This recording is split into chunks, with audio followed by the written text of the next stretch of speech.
All right, good evening again. Welcome to Fans and Bands show. Today is the international break edition of Fans and Bands show. My name is Mami Suma Amwa, your host, and then I have here my Chelsea fan. My name is Lobsang. And then representing Asna is Kweku for the Gunners. Yeah. So today Fans and Bands is going to take just a slight twist to what we've been doing all the time. Because it's an international break, we are just going to go ahead and then talk about what is happening in the other areas of football. So we discuss slightly on the under-17 championship. We also talk about the World Cup qualifying matches that is going on, and then we'll come back and then talk about the EPL. I mean, what happened over last weekend, and then in the next 2 weeks also what is going to happen. So for I think we are all excited about the game that went on today. The under-17 playing Colombia today, and then the scores was we won by a goal. I think it was quite challenging for us when we were playing. The Starlights actually tried their best, and then the goals, I think we about 2 goals or so was not given to us, kind of. I think I didn't really watch the game, but from what I was reading or hearing I think they put on an excellent performance. I think you were watching it. Did any of you watch the game? We saw the game. So my general impression of the game was that the Starlets were great, but I think there's a lot of work to be done going into the other games, because I looked at the game they played and they were impressive. When the game started, you could see that they played with a lot of pace. They were passing quickly, moving around quickly. They were running with a lot of energy. But when it was getting to the latter part of the first half, you see that they were getting a bit tired, and it was allowing the Colombians to dictate the pace of the game. Although it was great that they were able to create a chance and score, but looking at the number of chances they created, 1 goal shouldn't have been enough. The Colombians had more chances than we did. Oh, really? Yes, yeah. Oh, okay. So that's what I was coming to, was the fact that it got to a point we got tired, and it also got to a point where the Colombians were able to go at us, because even our defense had some certain problems over there, but the Colombians were fourth when it comes to the under-17 qualifiers. They were fourth, so it seems that when it comes to the South American division, they are the weakest team that came. So from the performance they put up there, you could see that they don't have as much quality as probably the Americans or probably the Brazilians. And America was able to beat the host nation by 3-0.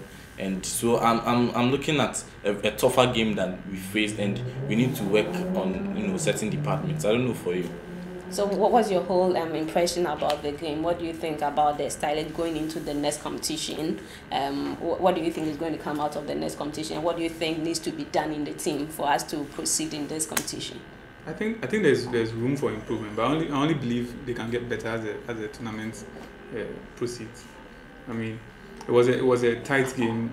They could have equalized. I mean, they almost did. It was a close shave. A couple of chances missing by just an inch. Yeah. All right, okay. So that would be that for the under-17 championship. Let's talk about the World Cup qualifiers. I mean, there's this whole news coming on Ghana. Are we going to Russia 2018? I'm sorry, we are not we staying behind? We are staying at home to watch Russia 2018. Yesterday, I mean, on Gary Smith's page, I was just reading something he had posted, and then he mentioned that, I mean, it was a lot of argument. People were commenting, and then I read something that he says we have 2.52% chances of qualifying into the World Cup. 2.5 over 100. Yeah. Exactly. That's our chances of making it to the World Cup. And coming tomorrow. We don't deserve to be there. We started badly, and all of a sudden we expect manna to fall from heaven for us. No. I'm looking at the teams that we're actually going to face. Should we qualify? I'm not hopeful that we're actually going to qualify, but should we qualify to go? And looking at our shambolic performance, would you love us to actually qualify and go there? Because it was better we stay behind than rather go, work on where we need to work. We should stay behind and then do our homework. We're actually beginning to think going for the World Cup is a given. After 3 successive appearances, we think it's normal. It's normal to be able to qualify to the World Cup, but it's not. We didn't start well. We are trying to play catch up. Meanwhile, Egypt are brilliant. And we are sitting here praying Egypt loses their 2 matches, and then Uganda also. I tell you, people are doing the statistics and calculations, and but I think we've brought it on ourselves, and as Lobsan was saying, we feel that it's our birthright to qualify to each and every World Cup, and I think for this qualifiers we're a bit complacent. Looking at the first 2 games we played, the first game was a draw, which shouldn't have happened. I mean, how can you draw against Uganda at your own backyard? That was very, very, very uncalled for. That was very, very bad. In other jurisdictions, it might be acceptable to lose to Egypt, although it's not a fair result to lose to Egypt when you've drawn your first game at home. Now, going into the next round of things, we were able to get Uganda to beat Egypt, and we felt that okay, it's now time for us to get back on the track. And at that point in time, everything was in our own hands. We were just supposed to win all our games and then qualify for the World Cup. But what happened? We came to Ghana and we drew again. We drew again against Congo. And so all these things have just shown that Ghana football, there's something that needs to be done. We've gotten to this point, and it has been something gradual. It's just that we've not seen it coming. We have to really look at how we run things in terms of football in this country, and that's what's going to help us to get back into the world stage. With Egypt, they've not been there since 1990, and you expect them to just draw or lose that all-important game that will see them qualify. I'm sorry. I mean, the motivation is there for them. Okay. So you see, just tomorrow, tomorrow we are playing Uganda. Though we have our own weaknesses, we have most of our players, about 5 of the players that we started who were in the starting 11 for Congo are going to be missing tomorrow. And then Uganda themselves also, just Wednesday they played a friendly with Madagascar, and it was that tight for them. Even it was a friendly though, but it was tight for them. So how do you see tomorrow's game? How do you see it coming up tomorrow? I mean, yes, we have major players missing, but Uganda themselves also, I think they also have some slight issues with their team. Yeah, well, tomorrow's game, I believe that it will be a very, very tight game. As to how it's going to pan out. Me myself, I'm about to find out how things are going to pan out, because it's all new. It's new grounds for me, because looking at the players we put up against the team is something new, and the players themselves should be motivated to at least get a win. We might not qualify, but it will be good. It will be positive to get a win from that, and to show that at least we are a team. We are a team on a rebuilding process, and that's what is important. We should be able to rebuild. Don't forget, we have the 2019 African Cup of Nations to think about, and this should be the startup to the preparation grounds. We are ahead, and we started well with the qualification to the African Cup of Nations. We were able to dispatch Ethiopia by 5 goes to. Okay, so to you, we should use this as a preparatory ground for the 2019 African Cup, rather than thinking about going for World Cup. Yeah, exactly. Okay, and you can't predict scoreline for tomorrow as of now. This is the very, very first time it's going to be hard for me to predict a scoreline because it's everything is very, very new. This group of players are very, very fresh. Very, very, very fresh. And yes. Yeah, you've not had a team. I'm trying to remember the last time we played without a Christian Atru, and him being absent, it might cause some harm and effect on the team. And either of the youths. But with the Ayus, they didn't play against Congo, and we got a positive result out of it. They played against Congo in Kumasi. We drew, but something happened, and there were one got sick.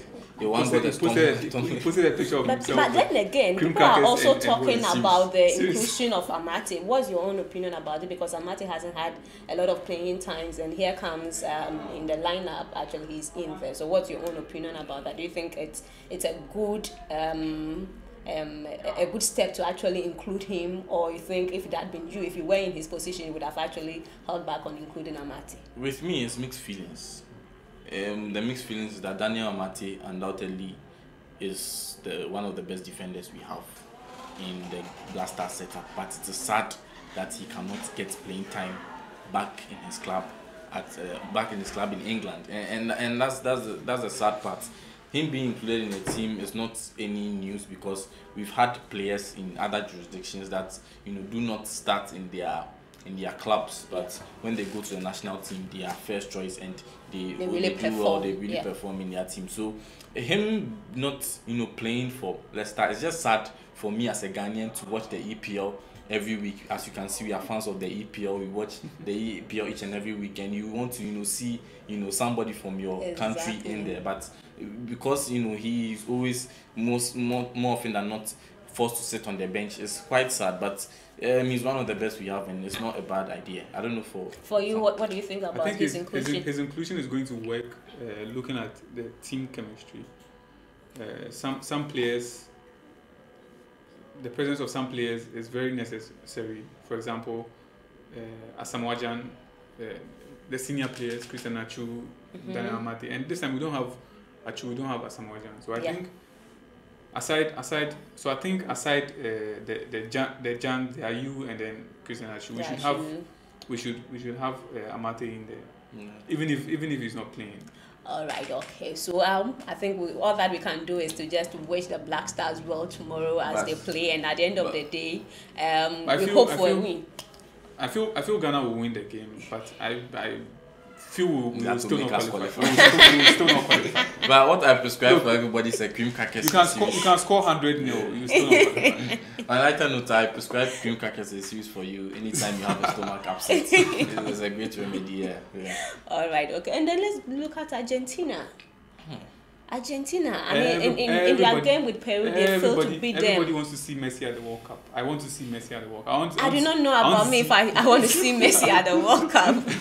Are you a hater? It's Ronaldo I want to see at the World Cup, and definitely he's going to be at the World Cup. But for Messi, as it stands now, it's a bit shaky. So you're happy with the way things are? I don't have.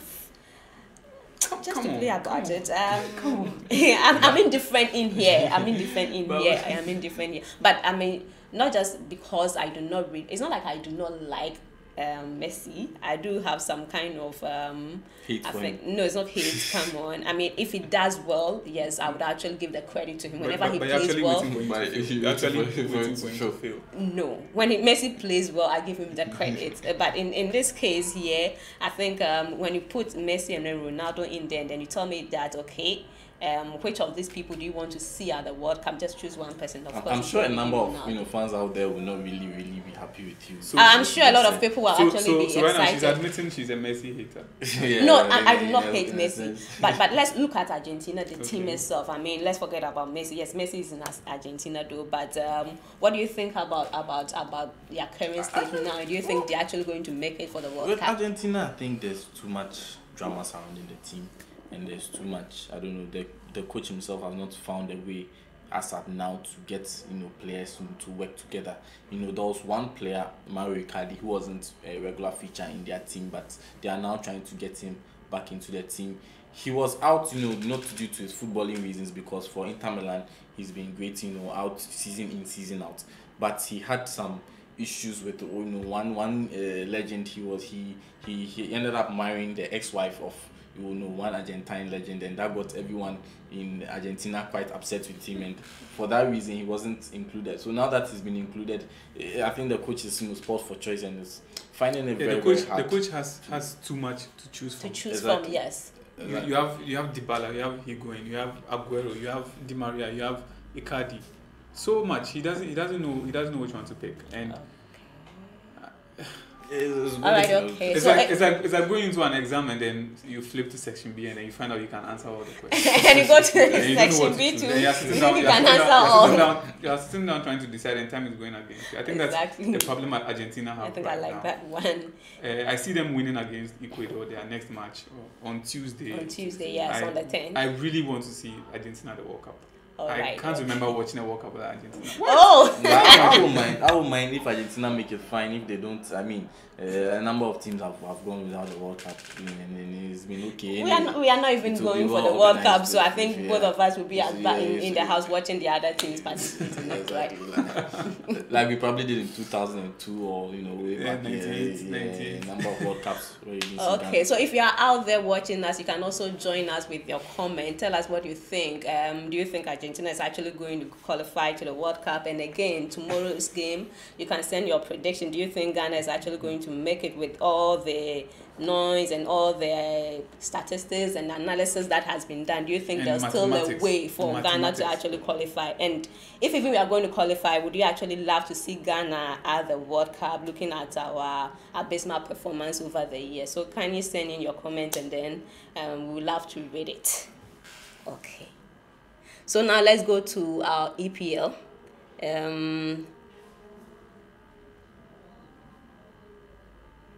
For the previous game week, that was game week Yes. number 7. Before we even go about that, let's look at Man City.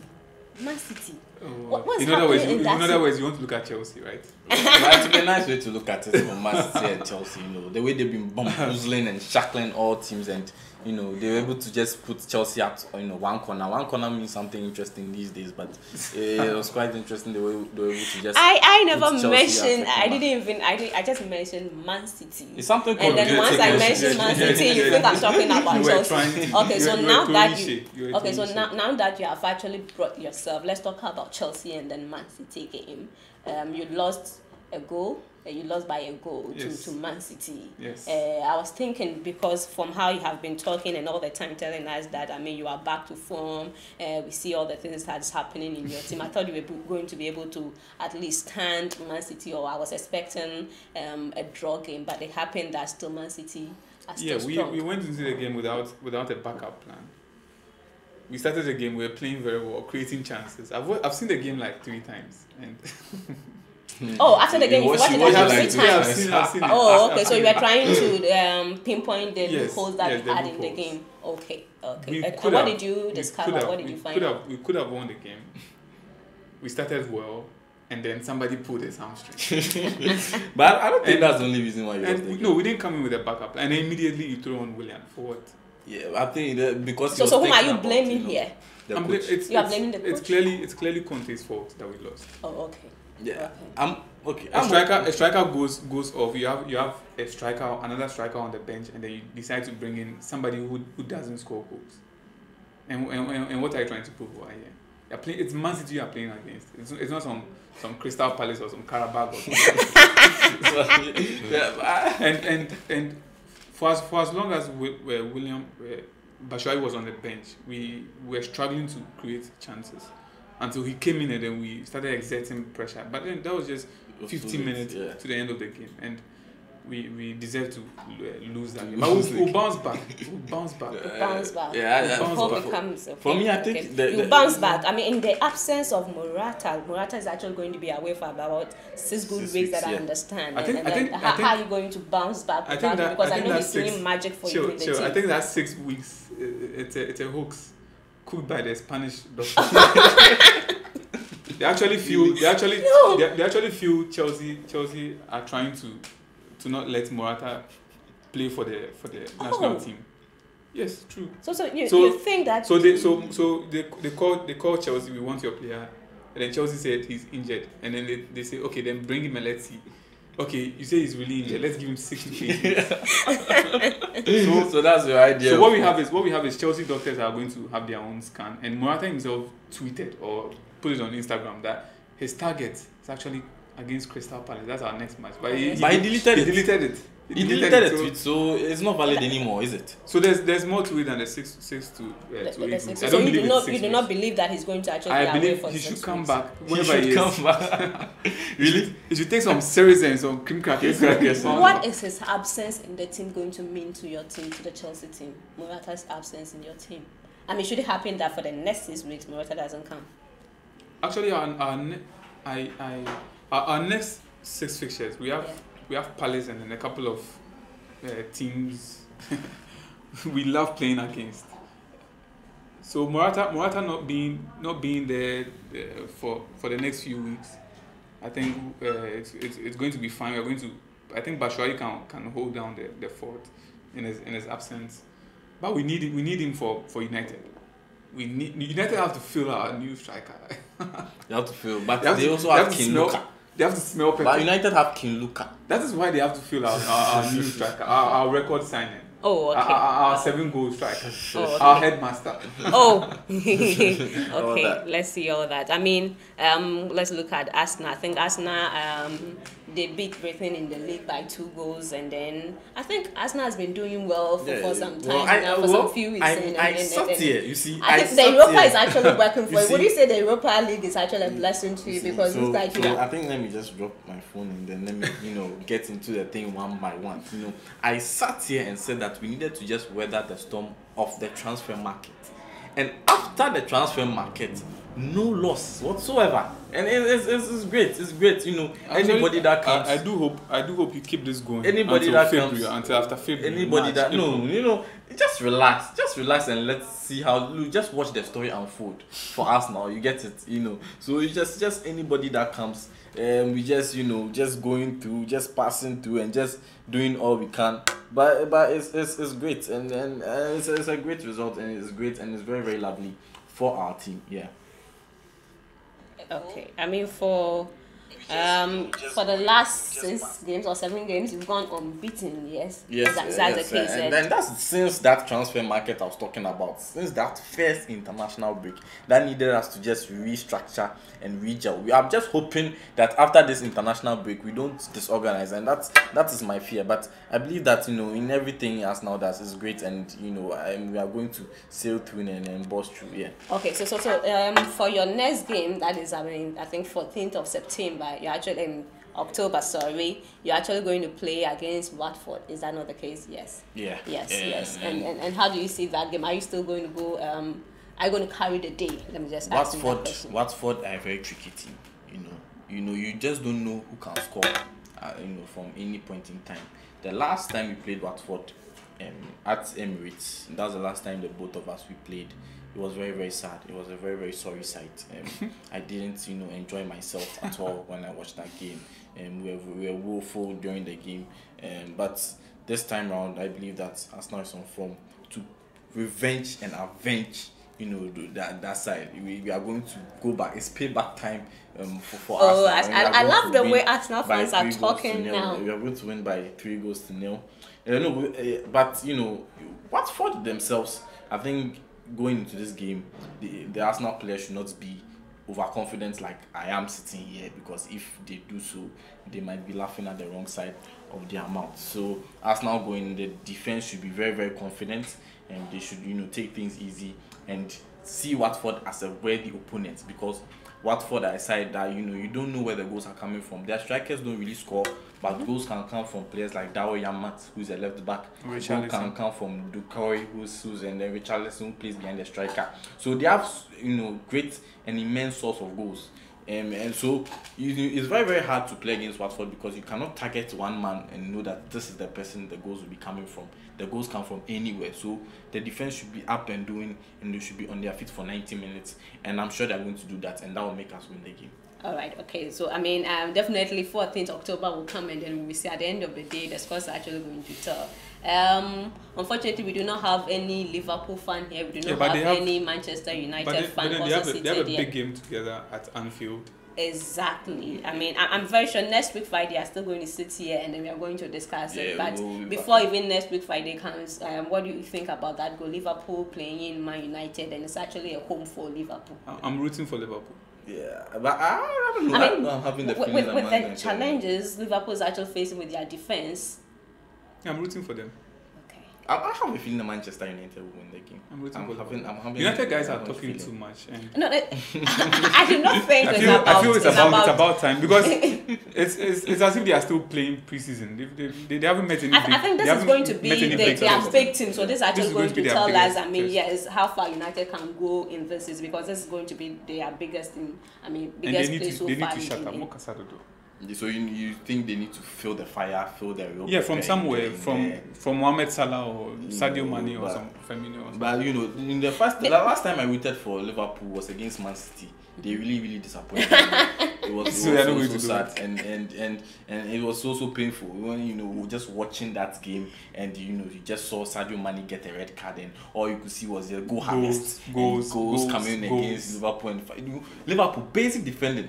I can't be a Liverpool fan. For when it comes to the defense of Liverpool, they themselves, they even know that they have serious issues with their defense. They actually say if you score them 3, they'll score you 4. Until they work on their defense, it's going to be very tough for them this season actually going anywhere. Let's read some comments from some of our viewers. We have comment from Raz saying, I don't think Ghana can qualify this time around. From Rocky is also saying, all I pray is that Ghana shouldn't qualify to the World Cup. Rocky, why? I mean, At least we can save some money. Zach is saying, the Gunners, we are coming like a kite. Yeah, Zach. Watch Yeah, out I'm in the for you. EPL. Yeah, Zach, I'm for you. Chris Hammond is also saying, the last time we lost the game at the end of September, we went on a 13-game winning streak. I think that's Chelsea. Okay. He's talking for Chelsea. And then Abuaje Casano says, watch out for Liverpool against United. So, and that is to all Liverpool and the United fans. Abuaje says, watch out. Abuaje again is saying that wonders is actually going to happen for Ghana if Ghana qualifies for this World Cup. People think God is a Ghanaian. Okay, so it looks like a lot of people do not actually believe that Ghana is actually going to make it to the World Cup, and should this happen, it's actually going to be a miracle. So this is going to be one of the miracles that is happening in football. I don't know, I really don't, but I think the mathematicians are the best. And I think that's the reason why Professor Lute is a Ghanaian. They are very, very great when it comes to mathematics. You know, I think we want to do somebody should draw over here and then somebody should lose over here. And then but I think this time Ghanaians are being very, very honest. Apart from all the statistics and everything that they are playing, a lot of Ghanaians are actually wishing the Black Stars not to go, because I think for us to go and then not perform very well, it's better that we sit back. So a lot of Ghanaians are actually not wishing It's not like you're going to win the World Cup or you're going to reach the semi-final or something. The last time we were at Brazil, see the fiasco, sending money. That's what I was about to come to. I think Ghanaians, the distaste or the apathy against the Black Stars also comes from what happened at Brazil. It wasn't just the fact that we didn't perform, but there were a lot of issues when it came to monetary. We had to at the end fly money from Ghana to Brazil, and a lot of things. So Ghanaians go to Brazil and then create an embassy. And they're trying, send actors, send. The minister was sending this. I tell you, yes. Family members. Hey. that is why you should be related to some minister, so that you benefit from all these things. But so that's what I think. I think with the Ghana Black Stars, we've fallen out of love. The Black Stars have been trying to apologize. I actually don't want to think about Brazil. I actually don't want to think about Brazil, because coming back for us to set up a committee for them to come up with findings, and then we not implementing the findings. There's a lot of things. Personally, after that, that happening at the World Cup, I lost it for Black Stars. So anything Black Stars, we will not really get me interested. You guys, the thing they said they are sorry. They've been sorry for 3 years. The last time it was like 2014 and 2015 they begged Ghanaians. 2016 they begged Ghanaians, and it's still you haven't forgiven them. It went that deep. If any of your it was a stab in my heart actually watching the proceedings of the commission, and then the minister coming there to cry. No punishment. Just go there, go and mess up, come back and cry, and then we forgive you. Okay. So let's look at some of the fixtures for 14th Saturday. That is going to be October, after the international break, when the people actually come back to play. So Liverpool will be playing United. Burnley, West Ham, Crystal Palace will play Chelsea. Man City is actually going to play Stoke, and then Swansea will play Huddersfield. Spurs will play Bournemouth, and then Watford against Arsenal. I'm very sure that there are going to be some interesting score lines for these games that's going to happen, and hopefully the table is actually going to change. Let's see if Man City is still going to maintain a spot. I firmly believe, or I believe that still Man City, after this game, Man City is actually going to still be at the top. So you don't okay? So nobody here believes that Man United can get at the summit of the league after this week. My heart doesn't tell me that. Your heart does. Your heart is no, because Man City and Stoke, I know that. There's going to be some. It's going to rain goals. Yeah. It's going to rain goals. At the Etihad. It's going to rain goals. Yes. But Man City have been a club on form. Aside the Chelsea game, they were very, very great. They've been able to beat 3 teams in succession, 5-0, 5-0, and 5-0. I mean, That's it's 15. that's very, very crazy. And I understand Conte when he was very, very cautious and trying to be very, very defensive and trying to be afraid. And I'm sure that is what the Chelsea players were when they went into that game. They were really, really afraid of Man City, and that took a toll on them. We're actually attacking them. But apart from them even scoring the goals, they're also playing some classic football. I mean, last year their games, I mean, it hasn't been that bad. They're playing some classic football. Everybody is scoring. Anybody can score. Yes. Somebody comes on. And that's the beauty Somebody of how comes they're on from playing. the bench and then he's scoring. Sterling scoring. Aguero, even without Aguero, I think they'll find it easy against Stoke. Okay. So in all, who do you tip to be the top goal scorer by the end of the season? Who do you think is actually going to be the top goal scorer? Do you think it's Lukaku or? And then Lukaku. It's just a question. Luka. I'm actually rooting for Morata. If Morata doesn't get it, then Harry Kane should get it. Okay, so you think it's still going to be from Chelsea? Yes, I mean, the yes, top yes, goal scorer yes, is also going to come from. Yes. How about you? Harry Kane, no doubt. Why not Giroud or Lacazette? No, because Giroud and Lacazette, we are playing them. They are very, very top strikers, and we are interchanging the times they play, and we are also dealing with Europa, so it's very, very difficult to get a player. So you are being very, very honest and objective here. Yeah, yes, it's all going to I come believe from the team. because I'm rooting for Harry Kane to just shame everybody, and shame all the Chelsea teams, and shame Manchester United, and shame all all Liverpool. There is this thing. Let me ask you, because you are a Chelsea fan. There's this thing that people are talking about, the fact that Morata and then Costa. People feel like Morata is not really performing, or he's not stepping into the shoes of Costa, because there are certain games that Morata had not actually shined. But if Costa had been in those games, he was definitely going to shine. What do you think about that? I mean, some people are saying, okay, we've lost Costa, but we're not worried because we have Morata. And who is Costa? Take on that note. I have Morata, and who's the other one? I mean, what? This is a good note for us to actually end the show, because there was a Chelsea fan sitting here, and today he's asking me, he doesn't know about any Costa, any player that was called Costa. The only Diego I know is Diego Maradona. I'm sorry. On this note, I mean myself, I'm sport for words, and I'm like. So join us again next week, and then we tell you October is going to be an interesting. We are going to have an interesting segment on this Fans and Banz show. We're actually introducing a new segment whereby you also can actually win some amazing prizes as you send in answers to some questions that we are going to ask. So please do tune in, and then when it's time, we'll announce it to you. This has been Fans and Banz show, the international break edition, and I have been here with my boys. From Chelsea and then from Arsenal. See you again next week. Bye-bye. Bye.